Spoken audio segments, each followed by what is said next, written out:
Welcome, everybody, to Planet New Jersey. I'm Vinnie Civitillo, your host down this trip through the Garden State Parkway, time and space. Joining me, as always, are my awesome co-hosts, Skarecki and Randy Stephens. And today we are going to be joined by Beth Blakey of the Cancer Hope Network. We're going to get started with an icebreaker, and this is a simple one, very New Jersey-based. What's your favorite boardwalk game, or maybe you have some memories of playing these things? Hey. Beth, go ahead. First of all, we want to have everybody hear your voice for our audio-only audience, so why don't you start? Excellent. Thank you so much for having me. I appreciate it. It's our pleasure for sure. I am a Jersey girl. I was born here and went to school here and haven't left. So I have a lot of favorites, but I think, embarrassingly enough, the claw game. I The can't claw. get enough. It I moves. love the claw game. It's so embarrassing, but I love the claw game. My daughter is addicted to those. Like everywhere we go, she's got to do it. She's actually It's the decent, biggest which really scam, annoys too. me because it means no matter what, she's walking away with some kind of a toy. Well, my son did that one year. We played the claw game, and I think we ended up spending about $250 for a $5 something we could have ordered on Amazon. So, it happens. And then they really do put like crazy expensive things in there sometimes, and you just know there's no chance in hell you're gonna pick up a Nintendo Switch. That's the thing. You have to have hope. Exactly. You never know. There is this, I heard on NPR behavioral economics where if you think that's yours, even though it's $5 and you end up spending $200 for it, it becomes irrational at that point because you feel you have ownerships on it. 100%. I was gonna say at that point it's the sunk cost fallacy. Like if you don't actually get the thing, then you've put all that money in for nothing, and it's hard to just walk away. I think the easiest one to win, I remember, I'm going back to dating days here, Vin, maybe you can recall, is when you like shoot the water into like the clown's mouth to pop I was gonna bring that up. Yeah. I love that. I've won plenty of those, and There's this Chuck E. Cheese we go to, and they have it, and it's two of them, and I'll do one, and my daughter will do the other, and one of them is like half broken, so I always make sure to take that one, and she talks like crazy smack when she does it. She'll be like, oh, I'm just like. First of all, I let you win that one. That's fabulous. I love it. How about you, Casey? So, the game where there's like a frog and you would hit this kind of catapult. The lily pad thing. And jump on the lily pad. We would play at Hershey Park, and I swear that they would speed it up. I felt like, I'm sure it was just my poor marksmanship, but I would hit that frog and I'd be watching it because I'd be fairly obsessed with this. And when I would hit it, I'd be like, it's totally going to hit that lily pad. And I feel like it would just speed up a little, or it would, I don't know. It could have been my mind, but I felt like something was happening there. So I'm not much of a sportsman. I didn't play sports. I am oddly really good at that. Like, I have this way of just, I don't know what it is, like the physics of a lily pad and a frog and a hammer. I'm just like, yep, this is what I got. Then you're just a natural, like golf. The first time you picked up the club, then you're like, sure. You're a golfer. I'll never get used to hearing that. It's true. I would say for me, and this is kind of like a new love that I've picked up, would be skee ball. I always hated skee ball because when I was in high school, I was volunteering. It was sort of like a fundraiser at a major theme park in New Jersey. We won't name any names to protect the innocent, but I think there's only the one. So, but yes, I was volunteering there and I was doing the skee ball stuff, and somebody threw one overhand. It ricocheted off the thing, hit me in the head. I have a nice little dent here now, and I had a concussion at the time. And so for years, like I just hated the idea of skee ball. Battle scars, man. Yeah, right? Recently got back into it. I'm not awesome at it. It's not like the frog thing, but it is fun. I don't know. It is fun. The tickets. Yeah. Tickets for your crazy nonsense. I always just, prior to having a daughter, I always just wound up giving the tickets away. That was always the fun thing. Like, you find some kid, you're just like, here, I have just made your day with this giant stack of tickets, It's worth its weight in gold. Yeah. Well, that's our icebreaker. Actually, I'm up next. I completely forgot. So we're gonna learn a little bit about Beth. If you're watching this on YouTube, you'll be able to see her background. Otherwise, you're just gonna have to take my word for it. She has flanked herself with all of her favorite books here. And so I'm going to ask you to pick out one. What would you say your favorite is? Oh, that's hard. I love them all, but I Yeah. think I love People of the Book by Geraldine Brooks. It's a wonderful book. It crosses many different periods of time.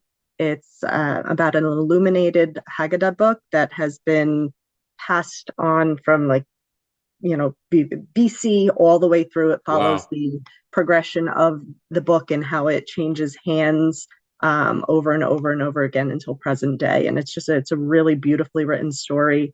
And I just love it. I love time travel and learning about different, historical fiction, but learning about different periods of time through historical fiction. So I would have asked genre, so that's a great answer. Thank you. yeah, sure. What are you reading right now? I am actually in between books right now. I started listening to another historical fiction book, The Frozen River, but I'm not deep into it. It seems like it's going to be good.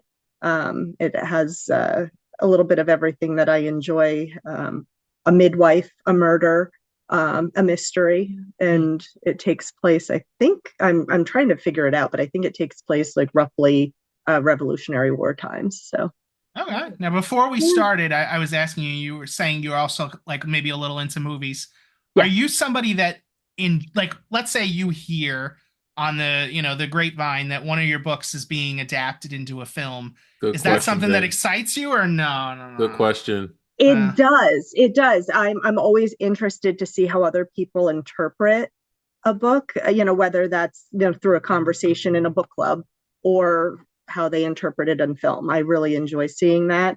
And I'm not one of those people that's, such a purist with the book that I get angry if it doesn't follow the book exactly. It's people's interpretation. Everybody has the right to interpretation, and it just becomes a different story in my mind if it's, presented differently in a book. But I just finished watching The Tattooist of Auschwitz. That was turned into a limited series, and so we're I can't remember the other one, similar, about the Holocaust, and both of those were different from the book. We Were the Lucky Ones was the other one. Both of them were different from the book, but they were beautifully done, really emotional, obviously, and just very, very interesting in how different they were presented cinematically. So yeah.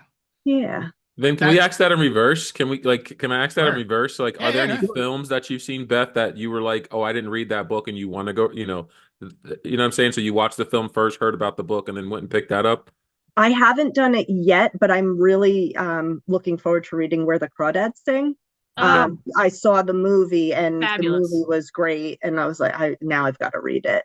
So yeah. So, but I don't remember anything recent where I did the reverse. Awesome. But that one struck me though. That was a great, and the book, and just like you said, the adaptation is that filmmaker's adaptation. The book is the book, so it's definitely worth reading, even if you watched it. Yeah, it's fantastic. Historical fiction. Just while we're on it, real quick, did you read West for Giraffes? I did. That was such a great book. That was so fantastic. I loved that one. What's it about? It's about, now I read it a while ago, but it's about there's a guy who is they're moving a giraffe from one coast to the other. Via, I guess it was a truck or a train, whatever it was, but it was this magic story where there's a love story involved, but it was this magic story about this giraffe being moved across the country early on. Cars were newer, transportation was obviously different, ease of transportation was different, but it was just, I was going to say, really, I would imagine that would be harder to do today than then, because today you have all kinds of underpasses and everything. Good point. You gotta really plan the route out so that you don't hit something where you're like, we can't go in there. That's true. That's true. But it was interesting, right? Because historically, the Dust Bowl is also near. That's right. It was that time period. Yeah. So there's lots of like Americana in it. that speak to it. And then when you go to, if you want to go down the rabbit hole, you can find the actual article, the giraffes that made it to Harbor. Yeah, that was a fabulous one. Yeah, that one was really interesting. And then I actually right after or right before I had read The Four Winds by Kristen Hanna. So I was kind of in this like weird little Dust Bowl era in my reading journey. So, but yeah, it was good. It was very good. Yeah, that's a great one. Very, very cool. Randy, if you want to take us into Beth's professional journey, let's hear it. Absolutely. And Beth, I mean, I know, pre-show or pre-production, however you would officially say it, you were telling us that you've been a Jersey girl your whole life. What area, what region, if you don't mind sharing that with us? Sure. So when I was born, my parents were living in Highland Lakes, which is deep up in Sussex County. We lived in Highland Lakes until I was in third grade. And then we moved, still in Sussex County, but we moved to Sparta. And that's where I went to elementary school, middle school, and high school. Graduated from Sparta High School, and then I went to college at Rutgers. Wow. So, and I went to Rutgers in New Brunswick.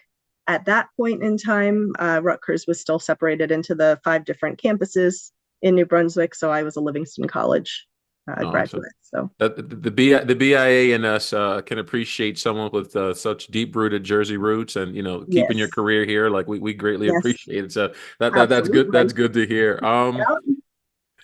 I love Jersey. I love it here. So we have everything. You've got 3 witnesses. We all agree. 100%. I was just having a conversation, actually, Randy, the other day with one of my colleagues who lives out in Washington. And I was saying, people don't realize at our office, which is in Chester, New Jersey, we're right in the middle of all of the different farms in the area. And we've had some really interesting visitors to the little patch of grass outside our window. We had a white peacock walking around the other day. No and way. Then we had a wild turkey that really wanted to work at Cancer Hope Network. he tried to follow my colleague in several mornings.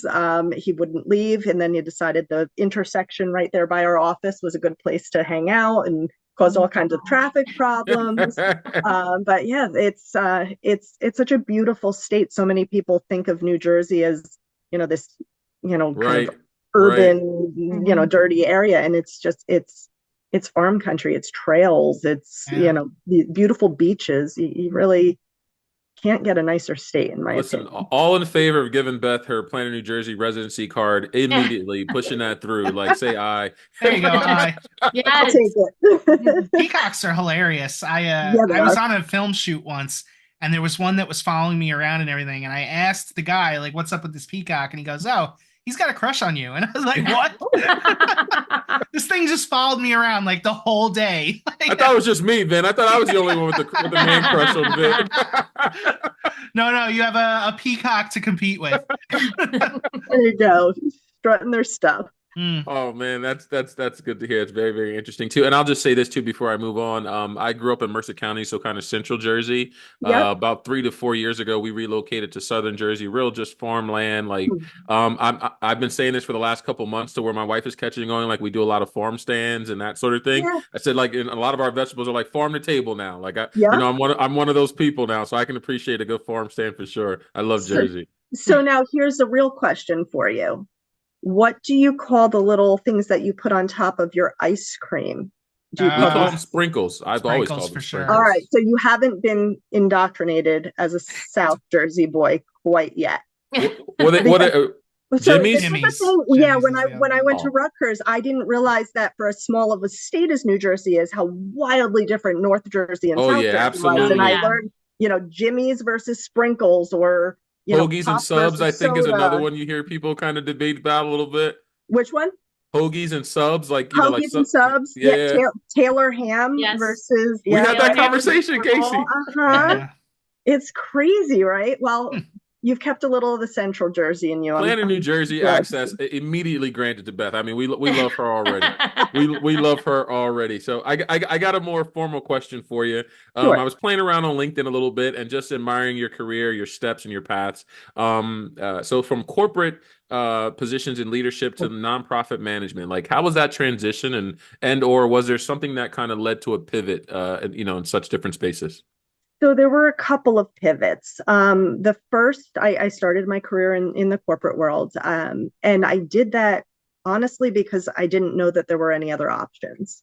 You go to college and they tell you, the goal is to come out of college and be successful, make money, be successful. And I thought a job in corporate America was the way that you did it. Mm-hmm. But I never felt connected to the work that I was doing. I've always felt called to do something that made a difference. And I met my husband while I was working in the city. I worked in the city briefly, and he worked in the nonprofit sector, and he really introduced me to the nonprofit sector. And it's like, I thought that was just for people who had a lot of money and time on their hands to volunteer. I didn't know that was something that I could do as a career. And I made the transition at that point when I was young enough to do so. Financially, there's obviously a big difference in terms of what the compensation structure looks like in the corporate side versus Absolutely. the nonprofit side, especially, at the entry point. But, we were young. We didn't have any, financial responsibilities like we have as adults. And it worked out. And at that point in time, what I learned and what I continue to learn through my journey in the nonprofit world was it was an opportunity to allow my passions to dictate my career path. Like That's awesome. I could do the things that I loved, and those things, could align with the different organizations I was working for. So my first job in the nonprofit sector was with Lincoln Center for the Performing Arts. Awesome. And I'm a huge, huge proponent of the arts, especially the performing arts. And right up your alley, Case. I see you smiling on your yes, it was, the wow. idea that I could, use my skills, particularly my writing. I love to write, goes along with my passion for reading. And the idea that I could use my writing skills to, do grant writing for the arts was mind-boggling to me. Like, I could get paid to do this. Are you kidding me? And it was amazing. And I was with Lincoln Center through 9/11, and that was a pivot point for me. It was 9/11, and then shortly thereafter, the blackout in New York City. And I was living in New Jersey this whole time. I never lived in the city. I was always a Jersey girl. Like I said, I was commuting in, and it was just too much. It was too stressful. I was afraid all the time. And, I was young. I was in my 20s. And to feel sick to my stomach every time I got on a bus, worrying whether or not I was going to die that day, it was just very scary. So I said, I'm going to stay in New Jersey now. I've had my fun.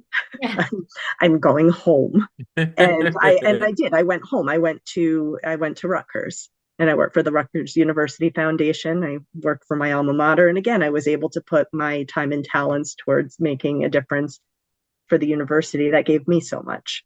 And that was wonderful. And then I missed the arts, though. So I ultimately left Rutgers, and I was the director of development for the Mayo Theater in Morristown for a while, until my daughter was born. And then at that point, I left, and I started my own nonprofit consulting business, which I did for about 13 years so that I could be master of my own calendar, and I could be home with my children while also, having a career, contributing to our financial needs at home, but I could be primarily there with my children. I tell young professionals all the time, and it's just from my own experiences. Like, there's nothing like a sense of fulfillment, right? Like, we all have to work. There's no avoiding that unless you just luck of the draw and inherit a nice trust fund or something. Like, you have to work. So nothing like a sense of fulfillment in doing what you do. Like, and hearing your story kind of supports that as well. And just before I pass it over to Casey to dig into a little bit more about Cancer Hope Network, I just wanted to say, like, a little transparently, yeah, that's the right word. Last year, I lost my grandfather to battle with cancer, and I'm sorry to hear just that. when I was starting to look up with Cancer Hope Network and who they are and what they do, like, I'm like, oh, that's just amazing to be able to connect people in terms of offering support systems through that process. So that's major. Looking forward to a little bit more of your conversations and answers. In case you can take it away. Thank you so much, Randy. And that is kind of perfect. I mean, me, like many people everywhere, have a lot of family members that have been affected by cancer. And so I think this speaks to everybody. We all have somebody. Absolutely. Right? Yeah. So I did want to learn a little bit more about the Cancer Hope Network. Just tell me a little bit more about the organization itself. Sure. So, likewise, I've been personally impacted by cancer, and that's actually how I ended up at the organization. Wow. So when I was running my business and my daughter was an infant, my mom was diagnosed with cancer, and I went from, being the person receiving care from my mom to being the person, or one of the people on her caregiving team. And that was another pivot point, Randy, where, life changed very quickly. And when I was in that position of being a caregiver with an infant and, trying to run a business, it was very isolating. I had great friends. I had an amazing family, all of that, but nobody could relate to what I was going through exactly. None of my friends had a similar situation where they were going through, caring for a parent while also caring for a new baby and, trying to run a business. And I didn't know that one-on-one peer mentorship was something that was there and available to me. And I also didn't know that it was something that was there and available to my mom, something that I could recommend to my mom, who a support group situation just isn't her thing. It wouldn't have, matched her personality or her needs at that time. But perhaps speaking to somebody with a similar diagnosis who had gone through a similar treatment experience might have been helpful to her. So I didn't know. She fortunately, she went through her experience and she ended up getting well, and life continued. And then years later, a couple of years before I joined the Cancer Hope Network team, she was diagnosed again. And my kids by that point, I had 2 kids. They were in elementary and I think middle school at the time. And again, here I am running a business and taking care of 2 kids, being a wife, mom, daughter. Concurrently, my father was dealing with some health problems, as was my husband. So now I'm hit from all of these different directions. And I needed somebody. I needed to talk to somebody, but I wasn't looking for a mental health professional. That wasn't what I needed at that time. I just needed to talk to somebody who could say, I get it. I've been there. Go ahead, tell me about it. I understand. And I didn't know that was a thing, but it is. That's what Cancer Hope Network is. So we were founded in 1981, actually as a project of the Elizabeth Plainfield Junior League. So there was an oncology nurse out of Overlook Hospital, Diane Paul, who is one of the most extraordinary humans you will ever meet. She's actually still on our board. She's very involved with the organization. She's the chair of our medical advisory board, and I love her to pieces. But she was getting ready to join the Junior League, and with the Junior League, I'm sure you probably know this, you have to do a community service project as part of that. And she's told us the story where she went in and everybody was kind of raising their hands about what community service projects they were going to do. And they were lovely community service projects. But, some people were saying, a garden or, raising money to beautify the community, whatever that looked like.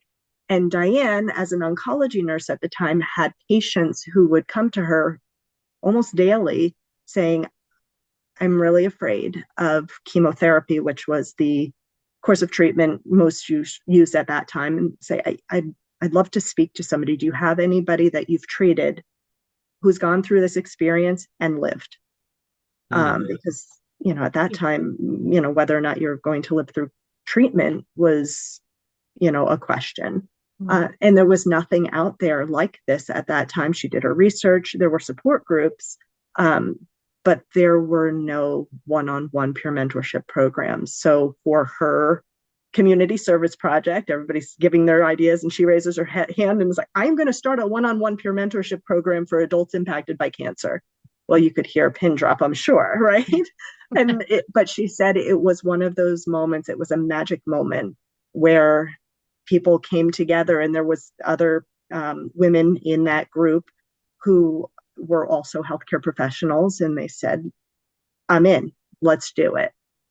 And so Cancer Hope Network, we were originally founded as Chemo Care, and that's the organization. We were part of the Junior League of Elizabeth Plainfield for I think about 4 or 5 years until we became our own 501c3 nonprofit organization. Nice. We were based in Westfield for a while, and now we're in Chester. But it's such a beautiful story, and to hear her tell it is just, it's really amazing. When you think about it in terms of what opportunities were available to women in the late 70s and early 80s, and for somebody like Diane, and if you meet her, she's she's a very tiny woman, but when you meet her, it's like you're around a giant, right? Wow. You're in the presence of somebody who made just such a tremendous difference in the world, and it's really remarkable. But so, we are Jersey grown, but we have grown into a national organization. So while we're based here in New Jersey, over time into the early 90s, we rebranded as Cancer Hope Network, because that's exactly what we were. By the 90s, we had grown into a network of people who had been through a cancer experience and who were volunteering as mentors, a network of providers in the cancer space, other nonprofits who are doing extraordinary work, who could meet the other needs of people who are going through cancer, who are coming to us for peer mentorship, but could also use financial support, or could also use help with transportation, or all of these different aspects that impact people when they're going through a cancer journey. So we really became a network, and that was intentional in the rebrand.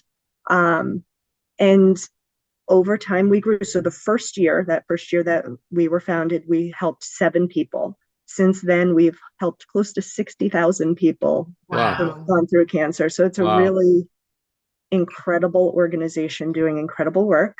We have about 500 mentors all across the country. And when I say mentors, these are people who have either gone through a cancer experience themselves and are survivors or post-treatment survivors, or caregivers, or people who have cared for a loved one during a cancer experience. We also have people within our survivor community who are metastatic patients who are on maintenance therapies. So what we do, we ask all of our mentors to be at least 1 year post-treatment or on maintenance therapy, so that we can make sure that the support that we're providing is safe, right? We want to make sure that our mentors are far enough removed from their active experience to be able to provide support safely to others, that they're in the right place emotionally and mentally to provide that support, and that it's emotionally safe for them to do so, and for the support seeker. So we have about 500 people across the country. They range in age from 19 to 94 years old. Wow. So it's really interesting. Our program is for adults, so it's really runs the gamut in terms of age. Collectively, our mentors speak 15 languages, and they represent about 90 types and subtypes of cancer. So that's about, if you look at the American Cancer Society facts and figures, it's about 98% of the cancer types that will be diagnosed this year. Wow. So it's very extensive, and it's very meaningful. It's to go through a cancer experience with somebody who is willing to walk that path with you, who's been there and who can understand, can make a really big difference. So yeah, that's who we are. It is incredible, as extensive as your network and your reach nationally is, and the caregivers, cancer itself is so far reaching, because it does reach the caregivers and the family that surrounds it. I mean, it's so I never knew that there was a peer network until we started chatting about it. I mean, my My mother is the last surviving sister. All her sisters, 4 sisters, all passed away from cancer, and she's only 65, you know, so she's the oldest living sibling. Everyone passed away from cancer before they hit 60. So she was a caregiver. So just that kind of sharing is invaluable, you know, because you need someone who can understand, like you're saying, that walk, which is just incredible. I mean, it brings me to your matching process that you touched on, how you need to, you know, you're looking for safe matches. Exactly. And that, and I know we chatted a little bit before the show, about your partnership with Atlantic Health, and the mentoring, and the peer process there. If you could talk to us a little bit about that. Sure. So again, our program, we match support seekers with trained peer mentor volunteers who are part of our network. We are very proud of in New Jersey, where our roots are. We are very proud of the partnership that we have with Atlantic Health System. It's an incredible partnership, and it's one that reflects both Cancer Hope Networks and Atlantic Health's commitment to providing a whole person, patient-centered care. The program is really focused on the breast cancer group at Atlantic Health, but we do provide support to any cancer type.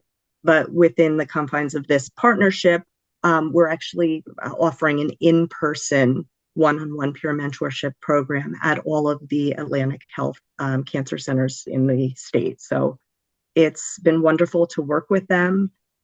We work with a multidisciplinary team that includes their social workers, breast nurse navigators, integrative support services, their oncology managers, community volunteers, and then our staff, of course. So very proud of that work and grateful for the opportunity to work with the Atlantic Health team. And then, you know, in terms of the matching process, Casey, what we do is we can match on a number of different things. So oftentimes somebody will call us and say, I have been diagnosed with, you know, stage 2 breast cancer. And they might be looking to speak with somebody who's has a similar diagnosis. But we can also provide matches based on treatment. Or if they're looking to talk to somebody who's considering different surgery options and they want to talk about what those experiences look like, to really understand from somebody who's been there what the implications are, what the experience looks like. So we can match on, you know, again, diagnosis and treatment, but we also match on psychosocial factors. So we may have somebody who comes to us and says, I'm a single parent. I'd like to talk to another single parent who's gone through this experience, to talk to them about what that looked like and what it felt like. Or I'm a teacher and I'm going through chemo, but I do have to work through treatment. So I want to be able to talk to another teacher about how to tell the kids in my classroom not to be afraid when I lose my hair, or, you know, like all of these different parts of our lives that are part of, you know, the cancer experience or become part of the cancer experience. We can provide connection based on those areas of our lives. And it can also be cultural, linguistic, spiritual, you know, any of these parts of our lives that are important. Cultural and linguistic support is really important to Cancer Hope Network. We actually have a program called Cancer Hope Network in Espanol, because making sure that culturally and linguistically accessible care is available to the Spanish-speaking community is so important in terms of addressing barriers to care in the cancer community. There are exponentially higher rates of cancer, you know, depending on the cancer type within the Hispanic and Latino community. And there are just not enough resources that are accessible linguistically or culturally for that community. So we created this program with some grant support from Gilead, and we're very, very excited about it. We're very proud of it. We launched it in October of last year, but anybody from the Spanish-speaking community who's looking for support will get that support in Spanish from their initial point of contact with our organization. So our website has been transcreated, which means that the messaging has been translated, not the words on the page, because oftentimes, especially in this space or in any healthcare space, when you do a direct translation, it doesn't make sense. We worked with an agency who specializes in transcreation to make sure our messaging was culturally appropriate. We also have on our programs team, which is made up of healthcare and social work professionals, we have 2 native Spanish speakers who are there to answer the phone, to do the initial intake call for both the patient or caregiver and the mentor. We provide our training in Spanish, and it's a really important part of what we do.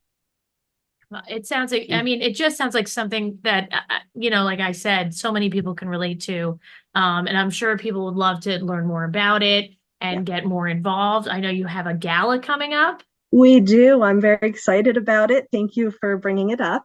On September 21st at the Knoll Country Club in Boonton, we are hosting our Chrysalis Gala Royale, a night in Monte Carlo. So it's going to be a very fun event. It's going to include obviously the casino opportunities to engage with us. And also we have a strolling magician and mentalist who will be walking around and doing some sleight of hand and other magic tricks. Gosh, so fun. It's so fun. We're really excited. And then we'll have DJ and dancing, live silent auction, a paddle raise, and some other fun fundraising opportunities to get to know the organization, to support the organization, and hope you all will consider joining us.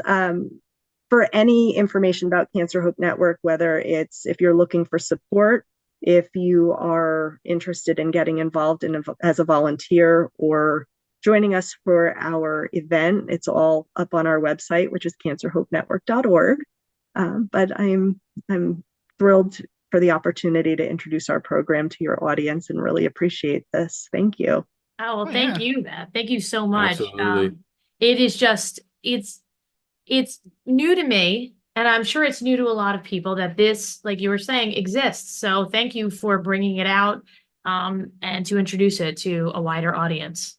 Thank you. And we appreciate it. All right. So Vinnie, you're going to bring us to our game show. Yeah, I feel I feel so weird, like transitioning from what we've just been talking about to a game. It feels almost offensive. But this is the format of the show, I swear. No, you know what? Yeah, you have to. We work in a very serious industry, obviously. And the one thing that I've learned more than anything in working in this industry and working with just some amazing and extraordinary folks who have gone through a cancer experience themselves or who have cared for a loved one is you have to have humor, right? You still have to be able to laugh, and let's laugh. Let's have some fun. That's my answers is going to be the funniest part. But I know, mine too. Nice, Case. Randy, do you want to tell Beth and the rest of our audience what today's fabulous prizes will entail for whoever wins this? Oh no. Is that me? Vin? I'm sorry. I said Randy. Either one of you could go. You didn't say Dan, so I kind of got a little confused. I cut that part out of the show. So what happened when we were first starting? Randy, we're doing this on Zoom. I'm giving you a little behind the scenes magic. Randy has his name on the bottom of the screen as Randy D. Stephens, and I caught that D out of the corner of my eye and said Dandy, so I started over. It's all good. Yeah. So I mean. Being a Jersey girl, hopefully you can appreciate this. There's definitely a Wawa gift card, on its way to you if you win. We get pretty competitive with this thing, so but we make sure that our guest always feels welcome. We send them one regardless. So, but still put your This is a Wawa opening right down the street from me. So okay. Speaking of pretty competitive, we ran the numbers. So far, Casey and I are tied. Oh, you don't have to share this, Vin. Casey and I have 5 apiece. Randy has 2. And actually, if you were to combine all the correct answers among our guests, the guest is technically winning at 6. So no pressure, Beth, but here we go. Okay. All right, question 1. Now, what you're going to do is you're going to write your answer on the piece of paper. We'll wait a few seconds, then I'll tell you all to hold it up, and I'll let you know which answer. 3 for 3 for me today. We're going to tie this thing up. All up. right, I believe in you, Randy. I believe in you. The light bulb, the record player, and the motion picture projector were all invented by Thomas Edison in what New Jersey city? This is where he's known to have his lab. This is where we could really use some like jingle music, like Jeopardy or something like. Boom, boom. Put Casey on it. Everybody have an answer locked in, regardless of whether or not it's correct? Yes. No, 1 second. No. Coming now. I want to give you enough time to write it down, not enough time to Google it. How's that? All right, let's go. Yeah, we're good. All let's right, go. Start showing me. Start showing me what you got. Okay, actually, Edison would have been like my guess, just because why wouldn't they name the town after? But I have another guess, but I think it's completely baloney. Well, Let's hear the other guess. Ogdensburg. Is that a real town? It is in Sussex County, but I think that's complete baloney. I don't know why I had that in my head, but go ahead. All right, so Beth said Edison and Ogdensburg, which I'm sorry is not correct. Randy with Trenton, which also is not correct, and Casey, who has the correct answer, is Menlo Park. Oh, see, my other one was how'd you know that, Case? I thought it was down there. Okay. I know that because my father-in-law is a science supervisor in Edison High School for 30 years, and he would take his students. So you had inside information. Museum Okay. It's like, what was that movie, Slumdog Millionaire, where the guy just happened to know like all the answers because they were all like his history. Just that one. The first drive-in movie theater was opened where? And I'm gonna give you a hint. It's in New Jersey. Oh, I know. Oh. Ooh. Oh. I actually don't know if it's still open. I know there are a couple in this area. I was just at Becky's, which I want to say is in Pennsylvania. Maybe last month we saw Inside Out 2 and the new Garfield movie. And while they're writing down their answers, I'm just going to tell you, Inside Out 2 is the exact same movie as Inside Out 1. We see. They introduced new emotions, but we'll talk about that after. Yes, and it's the exact same movie somehow. All right, what do you guys got? Oh God, I just heard this somewhere and I completely forget. Haddonfield, Delran, and Becky with Asbury Park. Unfortunately, all 3 of you are incorrect. The answer is Camden. I know South Jersey. I knew it. I couldn't remember where. I didn't know that at all. I know Warwick, the Warwick Drive-In. I've been up there in New York, but I had no idea we had one down there. Yeah. I mean, I don't know if it's still there or not. There is one in New Jersey that's still going. Yeah, it starts with it. I drove by it when I was doing some work, something with a D, something. I can't remember. Somewhere. Yeah. And I got one more. All right. So this is on the origin of the name. So the original Jersey for which New Jersey is named is what? A peninsula, B, an island, or C, an isthmus? Ask the question again, Ben. So the original Jersey, like we are New Jersey, the original Jersey. Okay. For which New Jersey is named for is what? A peninsula, B, an island, or C, an isthmus. No matter where you go with this one, you got a 33% chance of getting it right. Maybe even some would say a 33.3% chance. There's no math involved in this. 66% for me because I don't know how to spell isthmus, so I'm kind of. All you have to do is write A, B, or C. There you go. All right, everybody locked in? I guess so. I'm waiting for the papers to.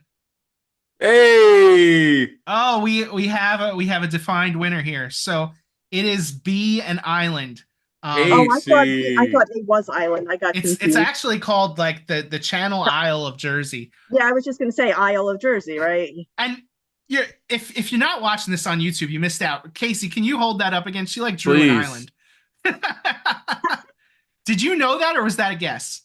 No, so my daughter went to school in London, and another inside tip. You have to visit the real Jersey, and she's like, "That is so far, Mom. It's an island." And I was like, I looked it up after that. All right, fantastic. So I'm giving her points for the artwork. Yeah, I mean, I'm not giving her an extra point. She gets 2 I doubt for it's this. tropical. I don't think it's historically accurate that it's tropical. Yeah, I don't think so. I don't think anything out there is too tropical. No, From what I understand, not. England is just basically like, you know, an overcast, rainy. I don't know. Like, Well, I went to London and was expecting that, and the entire time I was there, it was beautiful and sunny. Wow. And I didn't know what to do with it because I did not pack appropriately for that. Got like rain ponchos and raincoats and umbrellas everywhere she goes. But it was beautiful, so. Oh my God. All right, well, that's our game. Beth, you're gonna get a gift card to Wawa, courtesy of New Jersey. They are. We feel like the need to say this every time. They're actually not sponsors of this show. We just feel like doing it. Speaking of sponsors, I feel bad. I forgot to mention in the beginning of the show that this show is sponsored, as a matter of fact, by New Jersey Manufacturers Insurance. Check out NJM for all of your, you know, insurance needs. No jingles, no mascots, all service. Right. That's right. Beth, just one last question. If somebody wants to get a hold of the Cancer Hope Network, maybe learn more, sign up, or check out the gala, where can they go for more information? Sure. So they can go to our website, which is cancerhopenetwork.org, or they can call us if you're looking for support or looking to volunteer as a mentor. You can call our toll-free number, which is 877-HOPE-NET. Awesome. So. All right. Well, that's our show. Beth, Excellent. Thank you so much for joining us. Thank you so much, Beth. It was so nice meeting you all. I appreciate it. And thank you, Beth. Maybe we'll see you at our gala. Oh, sounds good. Don't forget to share that link with us or some sort of press release so we can get it out as well, okay? Absolutely, I will. Thank you so much. All right. So thank you to Beth. Thank you to NJM. And thank you all for listening. Until next time. Signing off. Goodbye.